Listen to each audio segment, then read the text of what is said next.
Do not make this mistake. If you're a first home buyer, first time investor, or property buyer, before you settle your property, do not make this mistake. You probably read this article, Sydney family devastated to discover new home was underinsured after fire. Now this is a picture captured from a neighbor's doorbell, and you can see flame engulfing the roof. Yikes. A very sad story, but what can we learn from this couple's mistake? Let's go to the drawing board.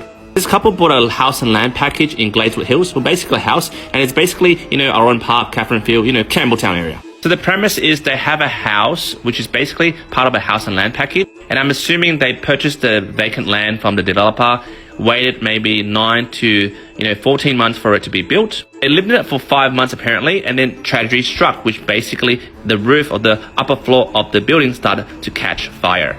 So the loan is mortgaged by Westpac, and it's a couple with 2 kids, and the market value back then, the valuation was $815,000, which I assume is contract price. I'm assuming, take it with a grain of salt, they borrowed 80% from Westpac, which is $652,000 for the home loan. Now currently the couple has beef with Westpac. They're claiming that Westpac only insured their property for $500,000 only. In actual fact, to rebuild this house, it actually costs $350K more, and they're short.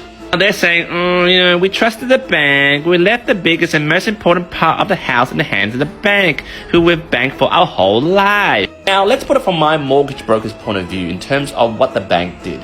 See, when the bank values the property, well, before it was burnt, 815 is made of land and build value. In the bank's point of view, they'll apportion, okay, well, maybe land is worth 315K and then build is 500K. And that's what Westpac insured. I know this was insured by Westpac because it says in the article, the home was purchased in a house and land package insured by Westpac and underwritten by Allianz. Let me educate you here, guys, and I'll show you some loan documents. Now, here's a loan contract with St. George, and St. George and Westpac are sister companies. They're very similar contracts. The client is buying a house and land package, turnkey, and they're about to settle, and I'm going to sign with them next week. It says here, with the loan contract, they want a minimum building insurance amount to be covered for $412,000. And let me repeat this, guys. It says minimum building insurance. That's because the bank says minimum building insurance, it doesn't mean you get the bloody bare minimum. So as you can see, it's not Westpac's fault. And also, a Westpac spokesman said, sorry for the distressing, yada, yada, yada. Which translates to layman terms, too bad house ad. So what I want to say, guys, is when you're buying a house and the bank requires you on the loan contract to get building insurance, you don't necessarily need to get it with the bank. You can shop it around. But what I'm trying to say is, don't go for the bare minimum just to satisfy the bank's criteria.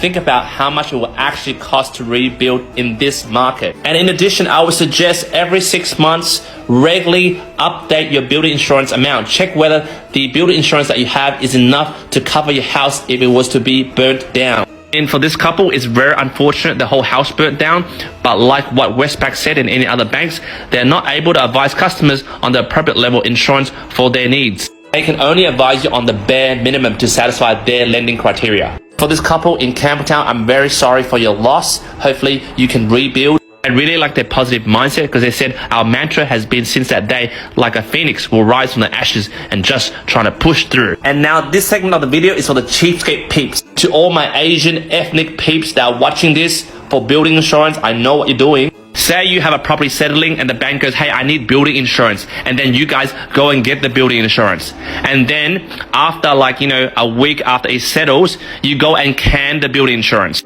Remember what happened to this Ride family last year, this Asian Chinese Ride family, because of the lithium-ion battery they bought from eBay that caught on fire. This cheapo Asian couple with their son had their whole house burnt down 3 months after settlement. So guys, you bloody cheapo Asians counting every freaking dollar, you need building insurance. Don't cancel it. Don't think it's like life insurance. I don't need it. And you know what's the most funny thing is? The Asian couple in that Ride story, the wife was an insurance broker. So 2 lessons, guys. If you're gonna get building insurance, don't get the bare minimum and review it every 6 months. That's for those, normal folk. For you cheapo folks, Asian minority folks, don't cancel the building insurance. It's there for a reason. You wanna count every single dollar? Well, you don't have a freaking house now. Jump in the comments. Let me know what you think.